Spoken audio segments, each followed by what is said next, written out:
what does the Bible say about cremation? Martyrs did not have a choice, but for a funeral, what if one does? Well, Martin, this is a very personal issue, a very sensitive issue. And I've received a couple of letters in this regard of late, and also some studies that people had worked out as to what does the Bible say about cremation. The Bible doesn't really speak about cremation. It does mention that some people were burnt, like Saul. He was burnt, and Jonathan, and they cremated the bones. Now, Jonathan, is he lost or saved? Yeah. He's probably saved. Yes, Jonathan was a good guy, right? And he died under those circumstances.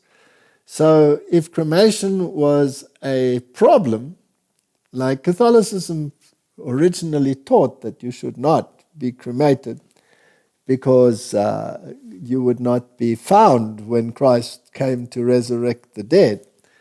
And therefore their enemies were burnt. And Wycliffe was dug up and his bones were burnt and pulverized, and the ashes were thrown into the river Swift. Now, does that mean that these martyrs that all burnt will be lost? The answer is obviously no. But the Bible does speak about burial a lot.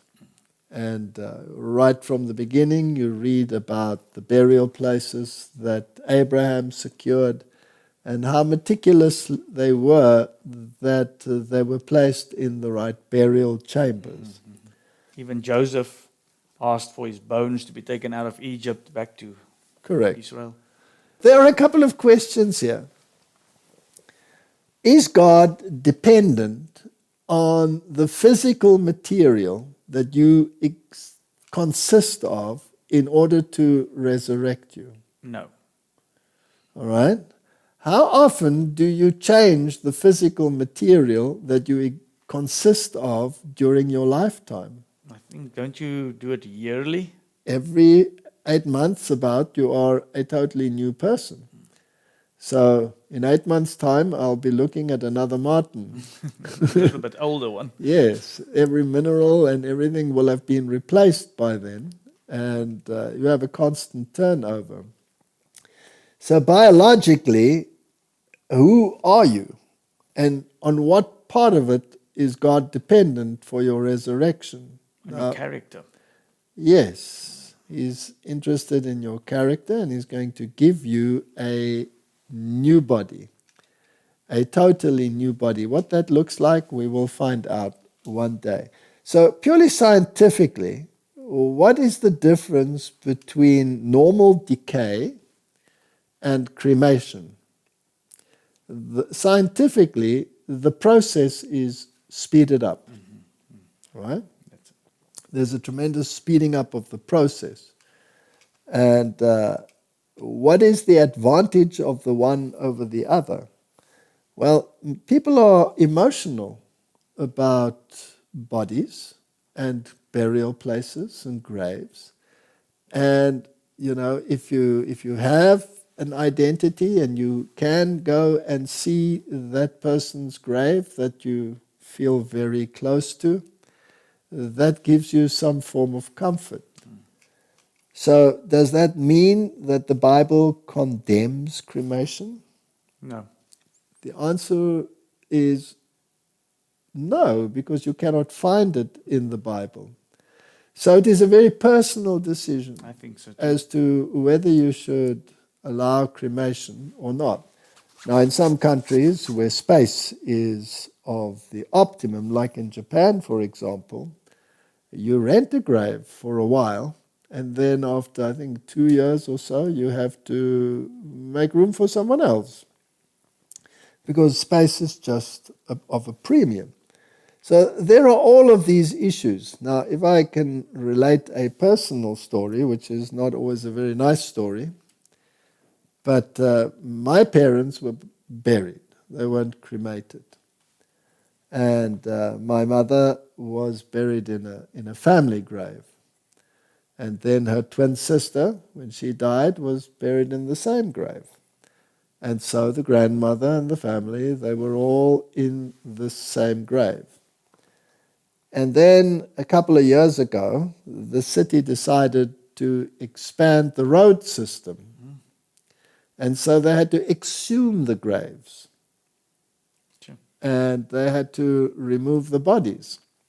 So they told us about it, and we went to the gravesite, and they were busy exhuming the graves. Now what they were going to do is they were going to take the remnants and put them into new ossuaries or into new coffins, and then rebury them in another grave that had been set aside for this purpose.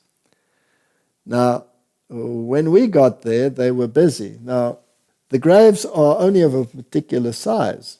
So those that died earlier were buried deeper than the others. So some were buried very deep and some were buried less deep. My mother had died very early, so she was in one of the lower portions. But my aunt was in one of the higher portions.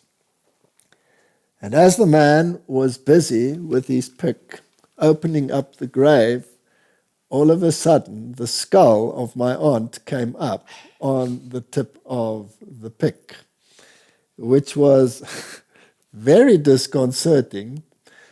And so all of these things make you think, what is the purpose of all of this? And then again, you have the other situation, is that the burial sites are not what they used to be. I mean, it was a place of quiet in the past. It was well maintained.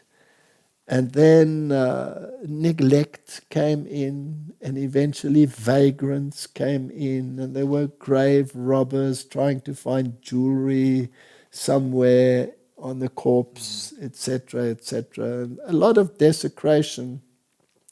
And then you wonder, what is the dignity that is still left in all of this?